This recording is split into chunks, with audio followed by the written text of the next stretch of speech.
people interpret the Bible in lots of different ways. And so, yes, does that not mean there's a correct interpretation, though? No, I think there's no correct interpretation. I think that people can believe... Is that true in your scientific textbooks and your historical textbooks as well? Just interpret any kind of way you want? I think that if you look at a scientific So the Holocaust formula, didn't happen, because I'm interpreting. I just want you to stay to the point. Is that true or not? Is what true or not? You can interpret any old book you want, any kind of way you want. Yeah, I do think that, actually.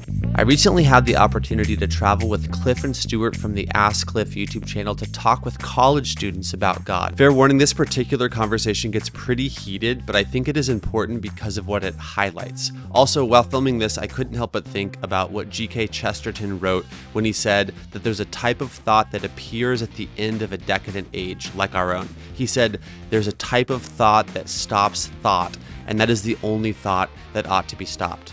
With that being said, let's dive in.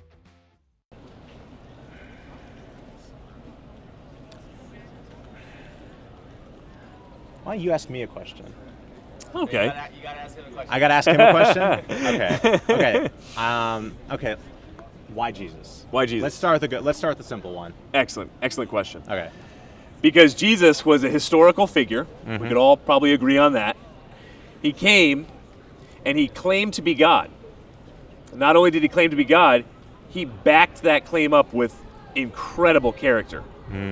So much so that the authorities would come to him, say in John chapter 7, and say, this man speaks with authority that is beyond ours. And they actually even fell down and then ran back to their superiors. And everybody was talking about that. Yeah. So his speech matched up perfectly with his character, how he loved his enemies, how he lived to help the leper, how he brought together the Jew and Gentile, how he lived in such a way where there was neither Jew nor Scythian, neither man nor woman, but all were created in the image of God, and how infanticide eventually went away, how the Roman Colosseum and just despicable things went away there. He changed not only his area of the world, he changed the entire world. And this is a man who was a carpenter. He had no power, no army, no high political position, and yet he changed the world, utterly changed it. And then finally, I fall on Jesus Christ through the evidence of his resurrection. The incredible resurrection, the evidence behind it, that he pulled it off, is evidence for him to be God. If you were raised from the dead, I would listen very carefully to everything you had to say. And so Jesus Christ ultimately is reliable because he'll never let you down. We all have God-shaped holes. We all are living for something.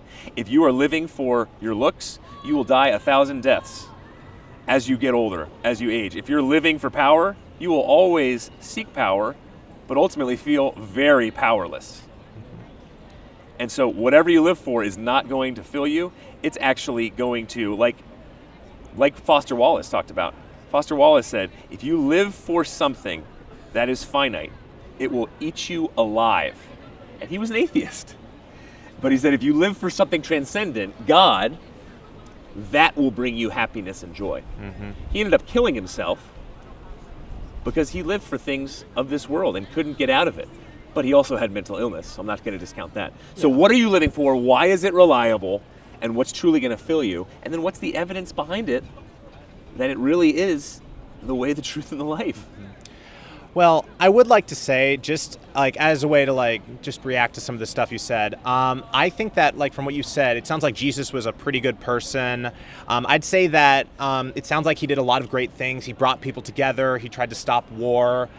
He tried to create this environment of kindness. I won't say that is worthy of worship, and from what I understand, a lot of Christians believe that Jesus is also God. Correct me if I'm wrong on that. But I don't think that just because somebody does good things means that they deserve praise, sure, but I'm not sure that would necessarily connect him to God. I will say, when you talked about the resurrection of Christ, if I believed in the resurrection of Christ, then I would be Christian, right?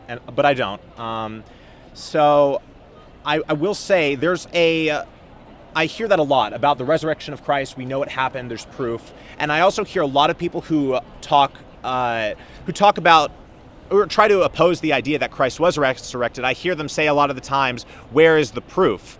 And I think that is a generally valid question of where is the proof.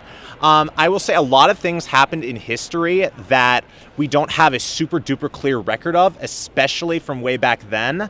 So I will say that in terms of Jesus being resurrected, I personally have not found enough evidence to back that up. I am a religious person. I do believe in God.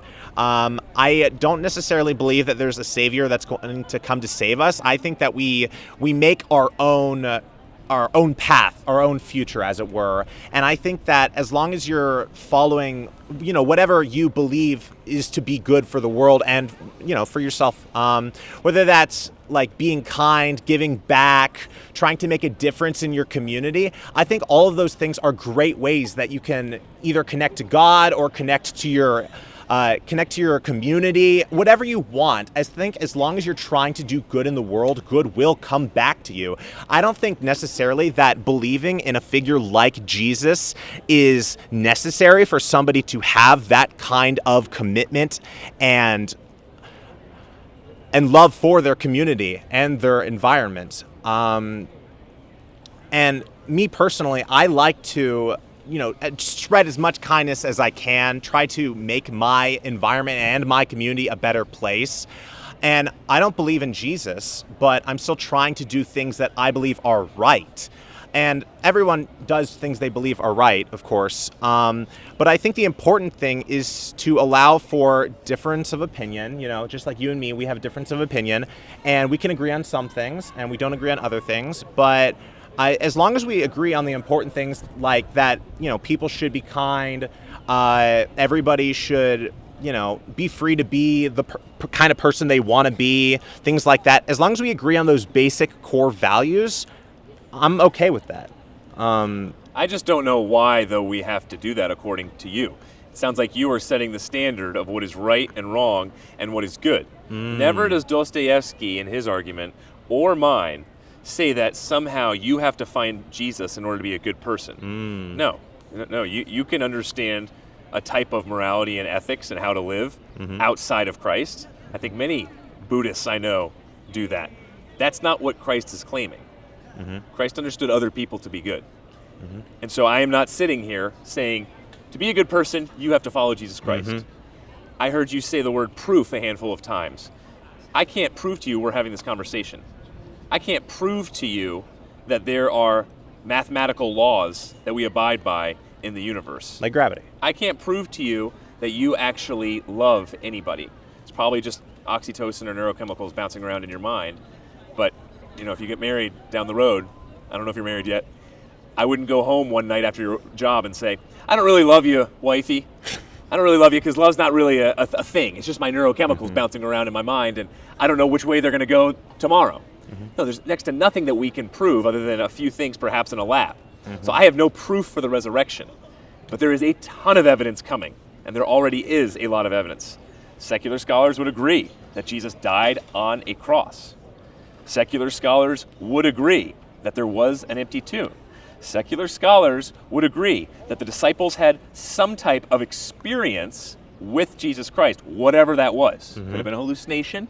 Yeah. Could have been the real Jesus Christ. Yeah. Secular scholars agree that there was tremendous life change when Paul met Christ. And when some of the other disciples, James, had this tremendous, he was peeing in the same potty as Jesus growing up. Okay. He was his half-brother. He despised the claims that Jesus was making. He thought he was a lunatic, that he was God. Then all of a sudden, James encounters the resurrection, completely switches like Paul. He's the head of one of the biggest Jewish assemblies. They say, cut it out, Paul. Cut it out, James. We know how smart you are. Paul, we know you're the top rabbi in the known world at this time. Cut it out. Your learning is causing you to go insane. They don't cut it out. James says, nope. The same toilet I was going in with my brother, and I thought he was crazy, so did my family. I'm willing to die for that. And he died for that. He was forced to jump off a high balcony, landed, and then wasn't fully dead, and the Sanhedrin came down and clubbed him to death.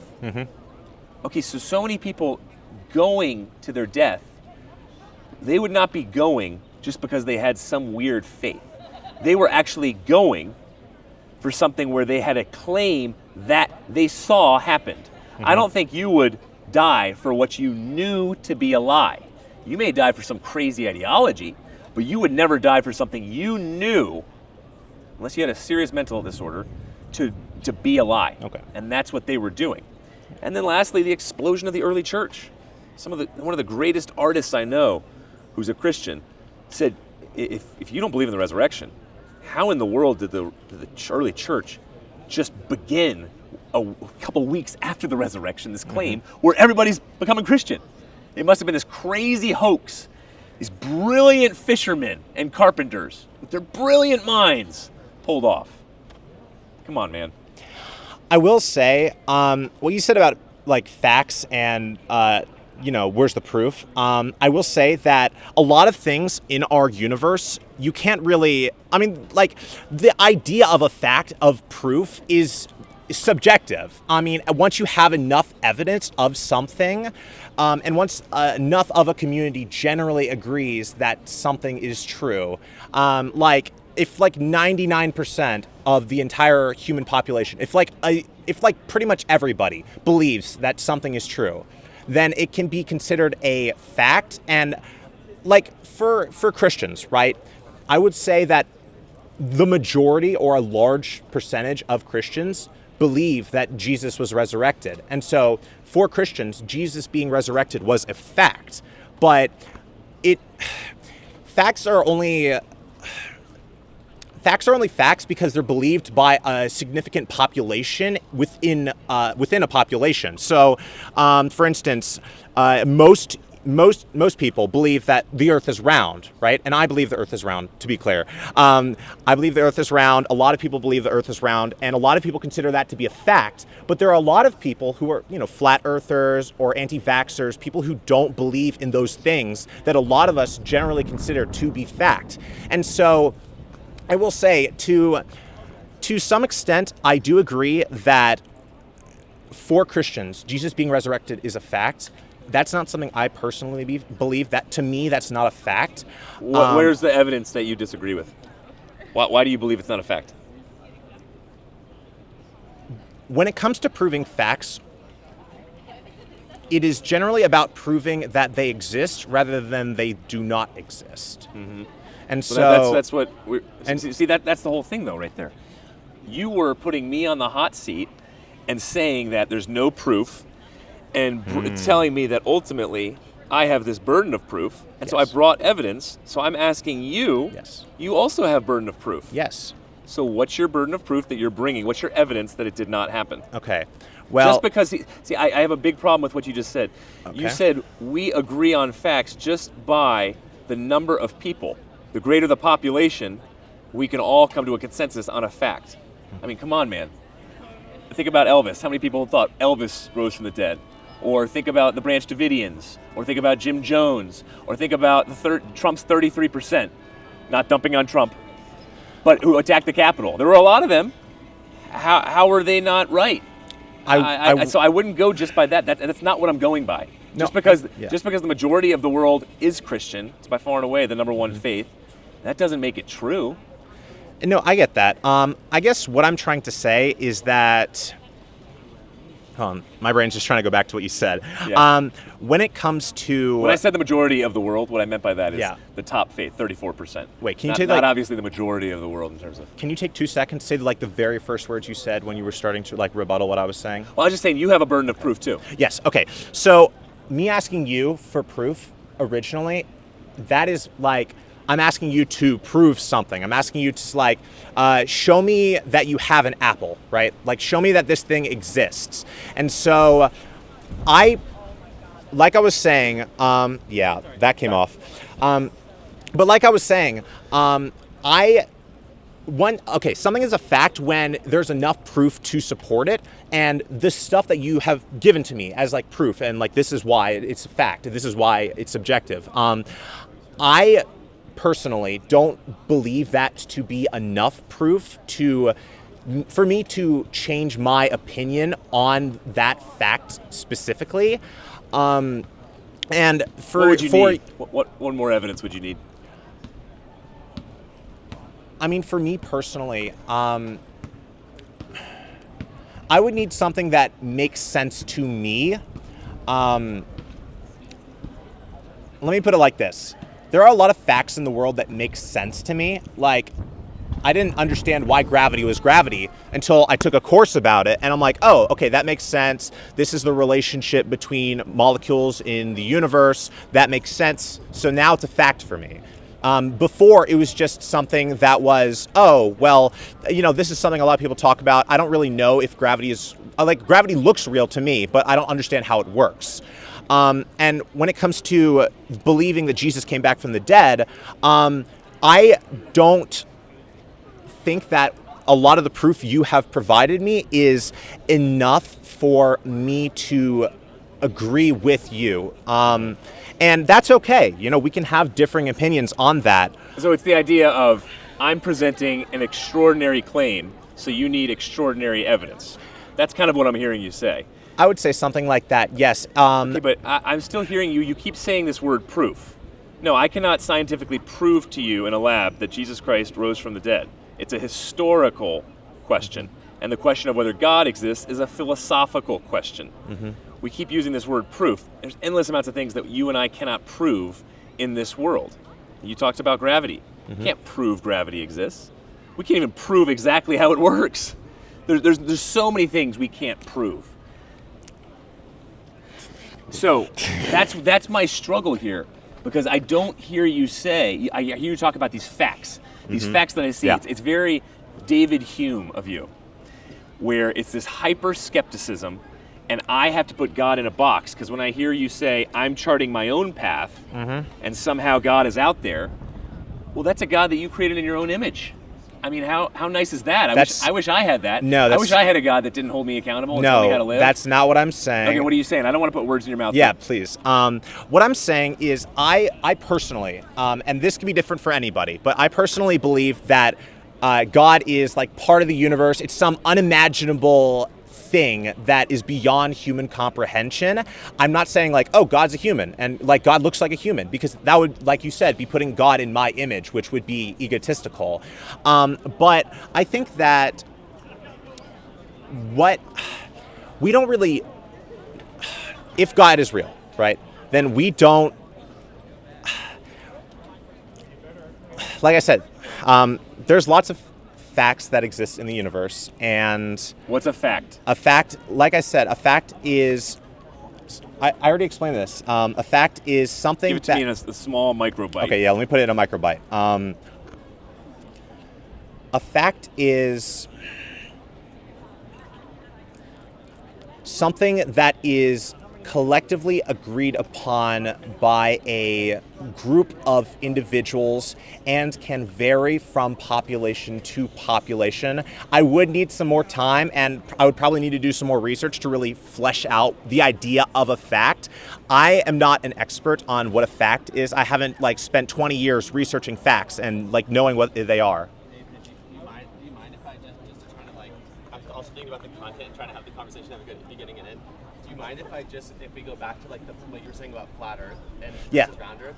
Because wasn't there a time when more a majority of the population believed that the Earth was flat, or that the Earth was the center of the mm-hmm. solar system? Yes. So my question, I guess, would be, if majority rules, if the majority opinion about something makes it a fact? It makes it a fact for those people. But what I'm saying is, what if the majority is wrong about something? Then, well, that's possible. Okay, so yeah. So I just think that's an interesting point about truth, mm-hmm. because, and I mean, either of you guys feel free to respond to this, but I just feel like there's mm-hmm. this thing that is true. 2 + 2 = 4, and 100% of people could say that it equals 5, and 100% of people would be wrong about it. Is how I view it. But anyway, I'll leave you guys. Let you guys think. Exactly right. Yeah. Totally.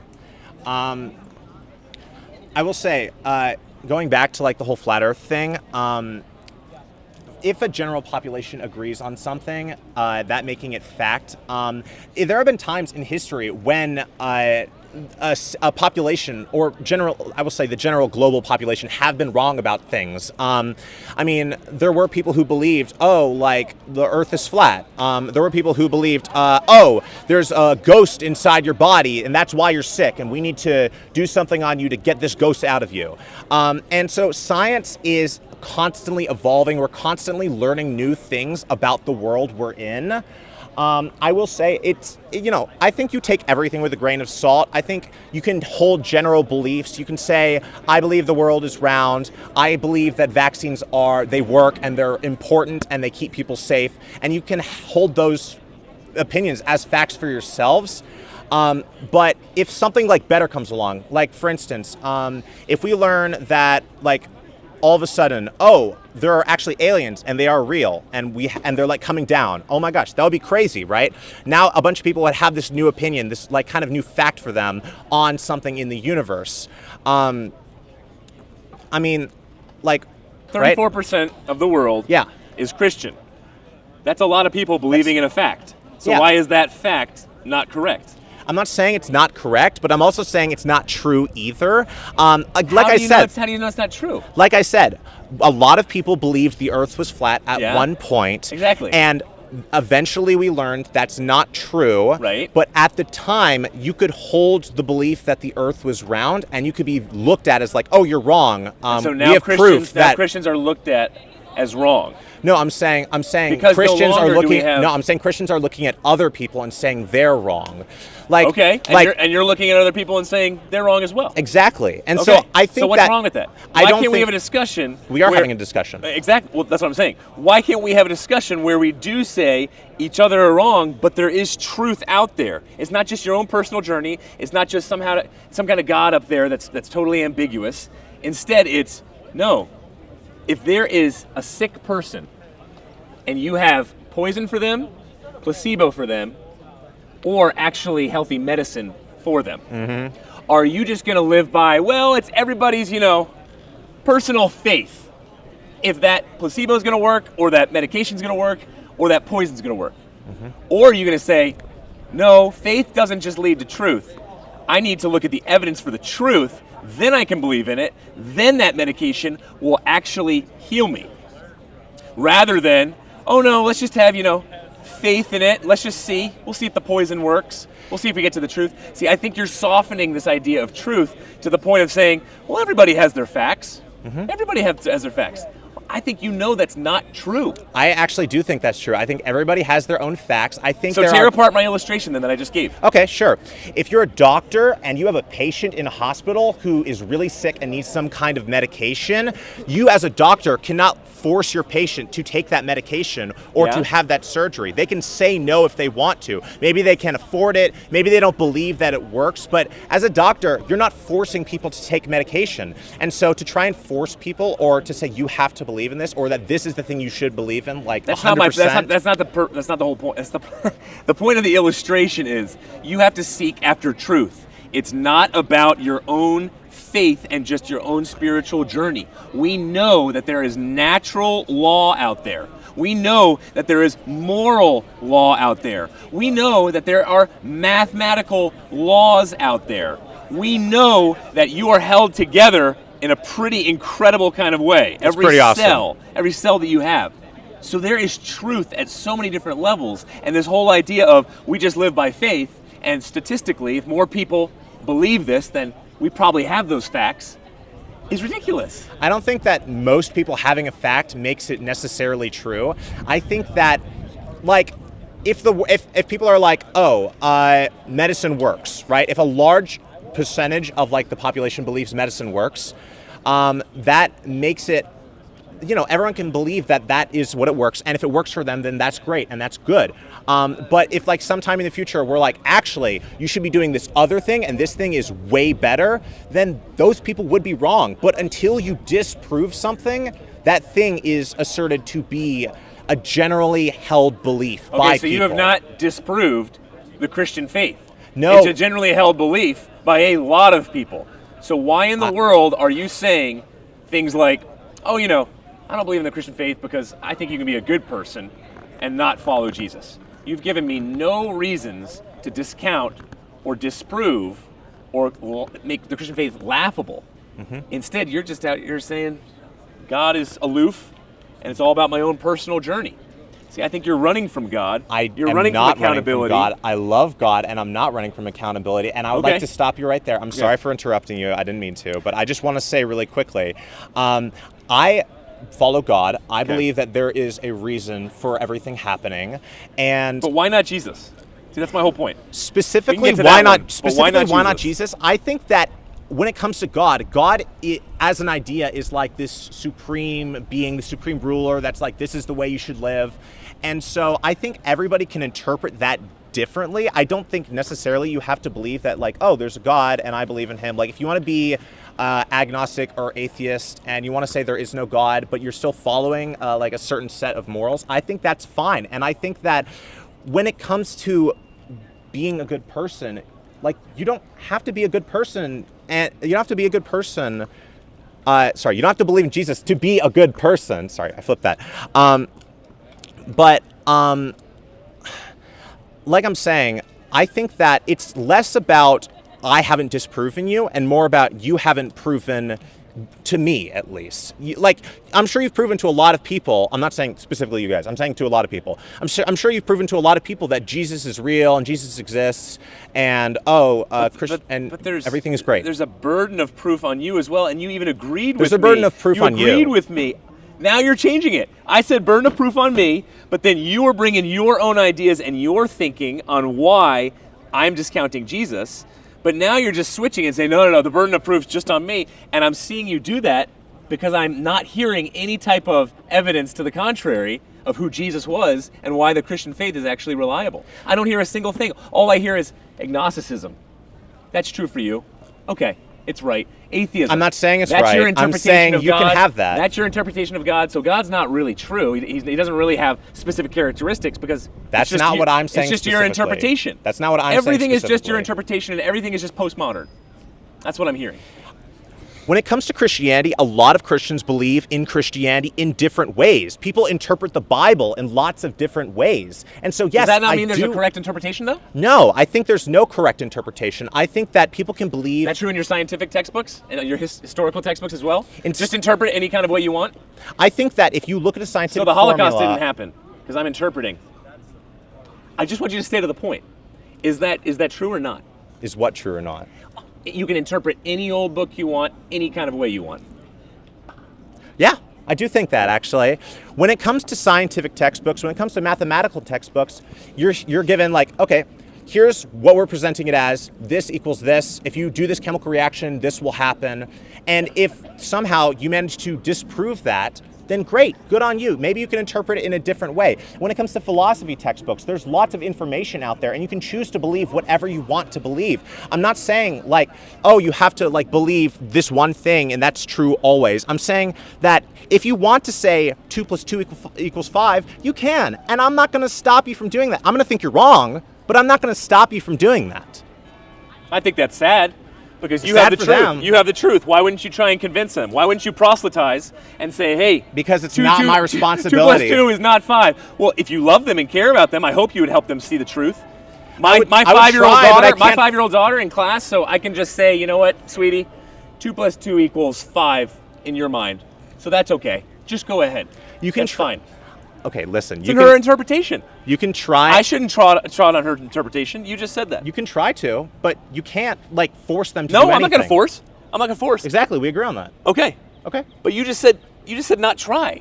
You just said everybody has their own interpretation. Okay. If I said not try, then I'm sorry. So and I didn't mean to say have my own interpretation my apologies. on whether the Holocaust happened or not. That's my interpretation. Is that okay? I mean, it's my what's your interpretation? That it didn't happen. I don't think there's enough evidence for the Holocaust to have happened. I think you're wrong, and I could go into the detail and the proof. I could.